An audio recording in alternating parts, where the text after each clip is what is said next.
Meghalaya high court ने 10 दिसंबर को अपने फैसले में केंद्र सरकार से अपील की है कि भारत को इस्लामिक देश बनने से बचाया जाना चाहिए और साथ में ये भी कहा है कि आजादी के समय जिस तरह पाकिस्तान इस्लामिक देश बना, उसी तरह भारत को भी हिंदू राष्ट्र बनना चाहिए था।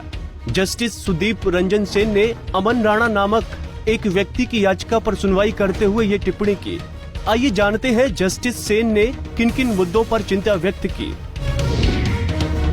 ये एक निर्विवाद तथ्य है कि विभाजन के समय लाखों सिखों और हिंदुओं की हत्या की गई, उनके साथ अत्याचार और बलात्कार किया गया, उन्हें अपने पूर्वजों की संपत्ति छोड़ने के लिए मजबूर कर दिया गया और उन्हें अपने जीवन और इज्जत को बचाने के लिए भारत में प्रवेश करने के लिए मजबूर किया गया। विभाजन के समय पाकिस्तान ने खुद को एक इस्लामिक देश घोषित कर दिया और भारत, जो धर्म के आधार पर विभाजित हुआ था, उसे हिंदू देश घोषित किया जाना चाहिए था, लेकिन वो एक धर्मनिरपेक्ष देश बना। भारत ने खून बहाकर आजादी हासिल की और सबसे ज्यादा पीड़ित हिंदू और सिख थे, जिन्हें अपने पूर्वजों की संपत्ति, जन्म स्थान को आंसुओं और डर से छोड़ना पड़ा और हम इसे कभी नहीं भूलेंगे।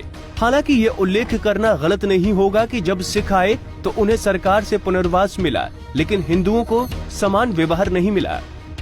ये कहना सही नहीं है कि भारत ने स्वतंत्रता अहिंसा से हासिल की, बल्कि ये हिंसा के माध्यम से हासिल हुई है, जिसमें लाखों की तादाद में हिंदुओं और सिखों ने अपनी जिंदगी, संपत्ति और भूमि और आजीविका का बलिदान किया।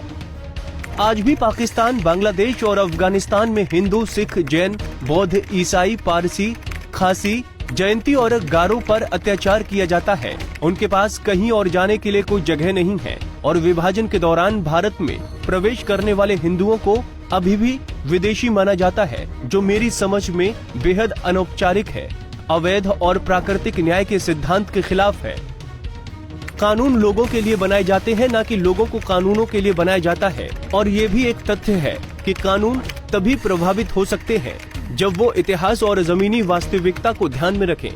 मैं ये स्पष्ट करना चाहता हूँ कि किसी को भारत को एक और इस्लामिक देश बनाने की कोशिश नहीं करनी चाहिए, अन्यथा ये भारत और दुनिया के लिए कयामत का दिन होगा। मुझे पूरा भरोसा है कि श्रीमान नरेंद्र मोदी जी के अधीन सरकार इस विषय की गंभीरता को समझेगी और उपयुक्त अनुरोध पर कदम उठाएगी और मुख्यमंत्री ममता बनर्जी भी राष्ट्रीय हितों को ध्यान में रखकर इसका समर्थन करेंगे।